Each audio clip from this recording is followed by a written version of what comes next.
गंगोत्री या ठिकाणी आम्ही भगीरथ घाटावर आहोत. गोमुखातून निघालेल्या गंगेचं 19 किलोमीटर नंतरचं हे स्वरूप आहे.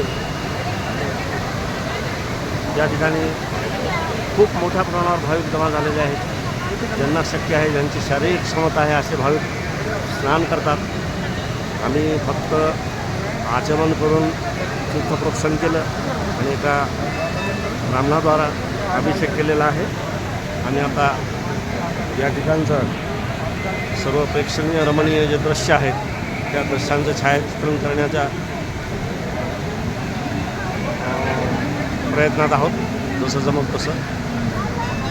आणि फार अत्यंत चांगलं ठिकाण आहे.